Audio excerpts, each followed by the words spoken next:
Google पे भी है और केस भी है, तो वो उन्हें लगा दिया तो ये 10,000 बोलने से थोड़ा दे दें कोई किसी वो तो को। मेरे केस दिखा।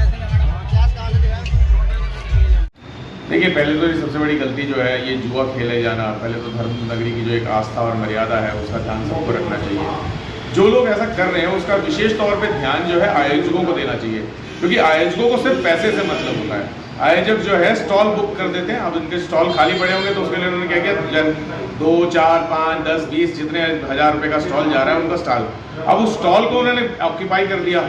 ये नहीं देख रहे हैं कि वो आदमी वहाँ पे किस तरीके का खेल खिलवा रहा है। 2 तरीके के खेल होते हैं, गेम ऑफ स्किल्स और गेम ऑफ लक। आप गेम ऑफ स्किल है उसके लिए कोई मनाही नहीं है, गुब्बारा फोड़ने का जो गेम है बंदूक से खेलने का होता है, रिंग है, ये बहुत सारे ऐसे गेम है जिसमें स्किल होती है और स्किल के थ्रू आप उसे जीतते हैं, तो उसमें कोई बड़ी बात नहीं है।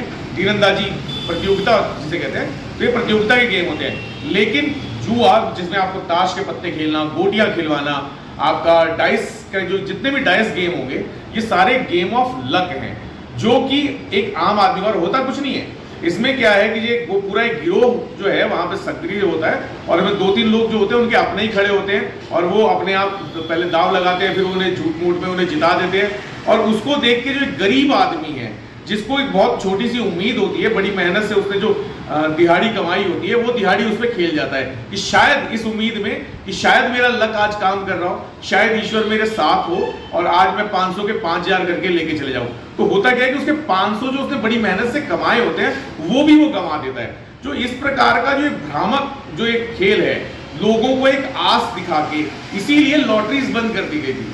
अगर आपको याद होगा कि पहले हर पंजाब सरकार से लेके सिक्किम तक लॉटरीज चलती थी, वो लॉटरीज बंद करने के कारण कि बहुत सारे परिवार के परिवार ही बर्बाद हो गए। आज इसका नया रूप आ चुका है जिसमें डाइस के गेम है, पत्ते के गेम है और ये लगातार खेले जा रहे हैं। और हमारी युवा पीढ़ी घर से चोरी करके लेके जाती है। कई बार तो जब इसकी लत लग जाती है तो उन्हें चोरी करने में भी दिक्कत नहीं होती है। तो आपने सुना होगा कभी कि 2 लतें जो है कभी छूटती नहीं है, एक जुए की और एक नशे की। तो ये लत नशे की लत से बुरी, मतलब कोई कम नहीं है। जुए की लत भी उतनी ही बुरी है जितनी की नशे की लत बुरी है। तो खास तौर पे इसके लिए तो विशेष तौर पे सरकार को, और सबसे बड़ी बात है कि जो आयोजक थे उनके ऊपर FIR होनी चाहिए।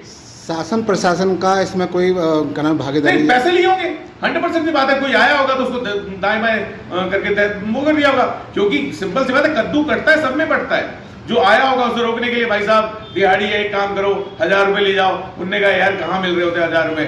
अगर कोई आया भी होगा तो 500-1000 रुपए लेकर मैनेज कर लिया होगा। यही तो करप्शन आ चुका है, यही करप्शन आ चुका है कि खुद भी करप्शन करो और उस करप्शन का एक हिस्सा बांट दो। इसके कारण है, इससे देश बर्बाद हो रहा है, इससे युवा पीढ़ी बर्बाद हो रही है, इससे हमारा समाज बर्बाद हो रहा है, इससे सबसे बड़ी बात हमारा गरीब तबका बर्बाद हो रहा है। इसके ऊपर किसी का ध्यान नहीं है। और जो करने वाले हैं, जिनके हाथ में रोकथाम की जिम्मेदारी है, वो खास तौर पे इसमें शामिल पाए जाते हैं, वो इस करप्शन में पूरी तरह से इन्वॉल्व है।